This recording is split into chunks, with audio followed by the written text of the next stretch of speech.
As I stumbled through the door after a grueling day at work, Cindy's words cut through the silence. "Don't you dare come back, Baldi," she shouted, her voice filled with venom. Her school bag followed, landing at my feet. "You're not needed. You're not a father. The house feels darker when you're here. And stay away from parent-teacher day. People would be mortified to know you're my dad." I stood frozen in the hallway, my eyes on the living room where Cindy stood, her anger palpable. The kitchen was visible from where I stood, but Susan, my wife, was out of sight. She made no move to intervene, her silence adding to the sting of Cindy's words. It was clear that any response from me would only escalate the situation. "Why don't you just stay away? You're useless. You don't even earn enough money."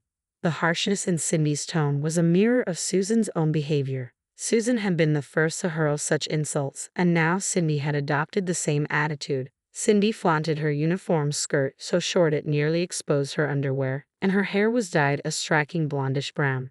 Her large contact lenses, false eyelashes, and glittering makeup only served to accentuate her rebellious look. The clothes she left strewn about were more suited to a nightclub than a classroom. She barely attended school, spending most of her time wandering downtown. Despite numerous warnings and heated arguments, Susan never once reprimanded Cindy. Instead, she indulged her every whim, buying her makeup and flashy clothes. Susan seemed to confuse indulgence with kindness, failing to realize that her behavior was not just spoiling Cindy but also failing as a parent. How did it come to this? My dream was to build a family full of joy, a cherished treasure for a lifetime. I never imagined a large family, but I envisioned playing catch in the yard with a son and someday buying a wedding gown for a daughter, a keepsake from me to her. To make this dream a reality, I bought a house with a yard and worked tirelessly to pay the mortgage. My past was all about baseball, and studying was never my strong suit. Navigating the world of office work and numbers required extraordinary effort, especially since I had never even used a computer before. I sacrificed my weekends, swallowing my pride, to attend beginner computer classes. Most of my allowance went towards drinks with my boss, enduring tedious sermons just to stay on his good side and climb the corporate ladder. My goal was clear: to survive in the company, support my family, and achieve my dreams. I may not have much to boast about, but I became adept at currying favor with senior colleagues at gatherings, leveraging their support to navigate the corporate world more smoothly. My skills in reading moods, honed during my baseball days, proved useful. Back in school, my allowance was $500 a month, but it was slashed to $30 for minor infractions like breaking a dish while washing or forgetting to buy milk. Unable to leverage internal sales to win over my boss, I had to compete on merit against colleagues with formal education. Despite the challenges, I persevered to afford a spacious house with a yard, sparing Susan from the hardships I endured and allowing her to focus on raising our children. After graduating college, I joined a company specializing in office equipment, computers, telephones, fax machines, and internet services, with branches across the country. I was assigned to a regional office in the New York area, driving through unfamiliar territory from dawn till dusk. Susan, newly out and eager to support me, joined me as part of the team. Susan was always well-liked. While she wasn't a classic beauty, her cheerful and graceful nature often drew comparisons to famous TV anchors and magazine models. She was my pride and joy, first as my girlfriend and then as my wife. Back then, life felt perfect. But now, it seems like I'm stuck in a nightmare. "Don't ever come back, Baldi." Who could have imagined such harsh words coming from Susan, who was so lovable 20 years ago? Now, our daughter Cindy has taken after her mother, hurling insults and vitriol in my direction. Together, Susan and Cindy indulge in extravagant shopping sprees, splurging on clothes and bags. Their codependency has turned them into a pair that spoils each other to an unbearable degree. As I stare at my reflection in the bathroom mirror, I face the reality of my age. At just 35, my hairline has receded, my forehead has widened, my hair has thinned, and wrinkles have begun to form. My once toned physique, honed through years of sports, has given way to a sagging belly. The ace pitcher I once was is now a distant memory. Despite the decline in my physical capabilities, I refuse to give up. Enduring daily fatigue and harsh treatment cannot be the sum of my life. Susan and I once promised each other eternal love, and it pains me to see Cindy growing up without proper guidance. As a father, it's my duty to correct our course and show them the right path. If I keep pushing and producing results at work, perhaps Susan and Cindy will come to see things differently. Until then, I'm resolved to keep working hard, even if it means finding more solace at work than at home. Each morning, I face the day with wariness, knowing that ideally, home should be a sanctuary, but these days, work offers me more comfort. I've been with the same company since graduating from college, and now, 10 years later, I'm grateful for the trustworthy colleagues and respected seniors I've had the pleasure of working with. Though we're all rivals in the sales department, there's a strong sense of mutual respect among us. The department has always had an athletic spirit, with many of us having been involved in sports during our student days. It's interesting to note that many of the male salespeople come from households where their wives wield considerable influence. Despite our individual challenges, it's a good workplace where camaraderie thrives. And there's one source of particular comfort. Her name is Ellie. Good morning, Ellie. I greeted the sales support specialist who managed the accounts I brought in. At first glance, she seemed calm and gentle. In her late 20s, she joined us last year. Initially, I was concerned about her being new to the job due to some prior circumstances, but those worries were soon dispelled. Ellie never made a mistake in processing my accounts, and despite her gentle demeanor, she was exceptionally efficient in handling post-order procedures. Her work made it possible for me to deliver smoothly to our clients. Lately, she's even started preparing proposal materials for me in her spare time. While bringing brochures and estimates to clients is standard practice, having tailored proposal documents based on information gathered during meetings has made a significant impact. It's enough to set us apart from our competitors. Tom, excellent work. How did today's appointments for future acquisitions go? I asked, turning to Ellie. I responded with a familiar routine, you too today. It had become a habit for me to update Ellie on the day's events and the appointments I secured with clients. Gradually, I found myself looking forward to these exchanges more and more. When I returned to the office, Ellie greeted me with her usual warm smile. Today's client was Johnson Trading, right? How did it go? She asked. I began recounting my day, often spending time during work thinking about how to make my stories engaging and enjoyable for her. I met with President Johnson. He's a stern, old-school type who's notorious for barking no sales calls whenever work comes up. But it turns out he's quite the doting grandparent. He spent the entire meeting showing me countless photos of his grandchild on his computer. His system is so bogged down with videos that it's practically frozen, so I suggested he move his media to the cloud. He was receptive and even agreed to a follow-up appointment for a future proposal. Ellie's reaction was always encouraging. Wow, you managed to secure a follow-up by talking about his grandchild's photos and even suggested the cloud to someone as old-fashioned as President Johnson. That's incredible. I'll make sure to draft a proposal document that's both easy for him to understand and tailored to his preferences. Normally, creating proposal documents could be a tedious task, but Ellie's enthusiasm in taking it on was a relief. It would be even more satisfying if it led to a successful deal.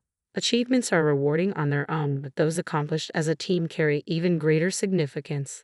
From my perspective, such collaborations bring more luck to the company. Despite everything, I might just be fortunate. Don't you dare show your face here, you Baldi. How can you act like a father when you can't even earn? The insults from Susan and Cindy hit me with even greater intensity upon my return home. It was no surprise. Today marked the end of the fiscal year, and our branch had barely managed to stay in the black. Most of the team had failed to meet their quotas, resulting in a substantial cut to our bonuses. While I had met my quota with Ellie's help, management viewed it as a collective failure. Consequently, my bonus was cut along with everyone else's. The fury from Susan and Cindy was palpable. I'm not to blame. It was the others who performed poorly, I thought. I nearly let slip some harsh words, shifting the blame to my colleagues. But then I reconsidered. Such behavior was inexcusable. My teammates, though perhaps lacking in performance now, are sincere people. There may come a time when I can assist them. Even though they weren't present, I couldn't bring myself to blame them. You've been out all day, and you smell of sweat. Can you please stay away from the living room? Cindy's voice was sharp. Her question took me completely off guard. I nearly choked on my drink. What? That's a bit much. My wife would never do something like that. Ellie leaned in, her eyes steady. Wasn't your wife popular back in the day? Always well-liked. She still makes an effort to maintain her looks, just like before. Plus, she seems to constantly showcase her life on social media. Yet she treats you like this, and her endless shopping with your daughter. It's all very telling. From an outsider's perspective, she seems very lonely. Where do you think someone like that might seek affection? Where might she look to satisfy her need for validation? Ellie's gaze was intensely serious, and I found myself at a loss for words. Does your wife ever go out late at night by herself? She asked, her tone pressing. The question made me recall something. There were indeed nights when I came home to find the house empty, assuming Susan and Cindy had gone out together. But Cindy would return alone, and Susan would come back only after I had fallen asleep, slipping in unnoticed. It might sound presumptuous, Ellie continued, but perhaps you should consider having an investigation done into potential infidelity.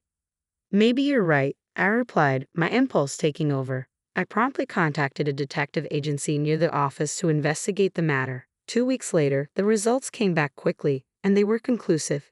Susan had been seen spending time with various men, not only on the days I worked late but also on regular weekdays. She had been meeting these men through a dating app and visiting hotels with them.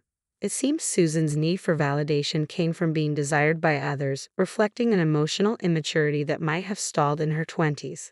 Her behavior resembled that of a child woman, possibly competing with her young and attractive daughter Cindy.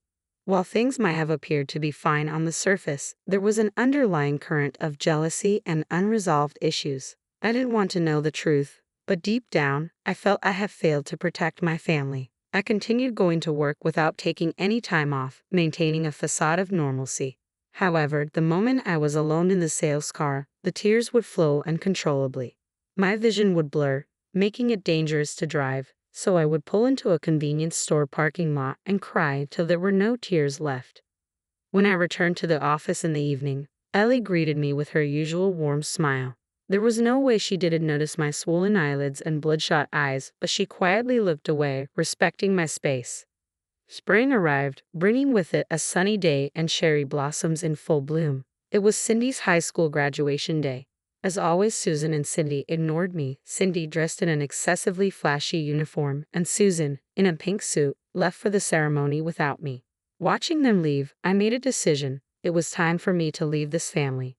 Goodbye, Cindy. Susan, my dear family, there's so much I wish I could say, but for now, it's enough. Thank you for everything up to this point. I've decided to leave. Since you've been pushing me away, I assume you won't stop me now. Take care. I'm going to live my own life. I couldn't recall the last time we had shared a meal together as a family. Feeling a pang of nostalgia, I left several photos of Susan entering a hotel with a man on the living room table. Susan, who had married right after university and had no work experience, would struggle to support Cindy through college on her own. They would have to manage as a codependent mother-daughter duo. Later, I heard from a former colleague that Cindy had dropped out of college, and both she and Susan were now getting by with part-time jobs. Their future was uncertain and fraught with anxiety, but it was no longer my concern. I packed my few belongings into cardboard boxes and boarded a train bound for a new city. The train was sparsely populated on a weekday afternoon, which made the journey quite pleasant. I found a seat by the window, enjoyed the beautiful view, and savored a lunchbox and a can of soda. It was delicious. Cheers to me. Fortune favors those who work hard. Having achieved profitability in a challenging market, I was transferred to the headquarters in New York with the company covering my moving expenses. Ellie, who had been a key partner in my success, was coming along too. Our professional relationship, built on mutual respect and trust, continued to thrive as we tackled major contracts at the New York office. Without the constraints of my past life with Susan and Cindy, I was free to focus on my career and personal growth. In our new city, Ellie and I grew closer, developing a deep friendship that extended beyond the workplace. While I took the lead professionally with Ellie's steadfast support, she took charge of our personal lives, from planning outings to organizing our living arrangements and choosing where we dined. I embraced this dynamic wholeheartedly. Feeling grateful and content, I proposed to Ellie, and she accepted. Next year, we're expecting a daughter. This time, I'm committed to building a family filled with happiness and love, determined to make every moment count.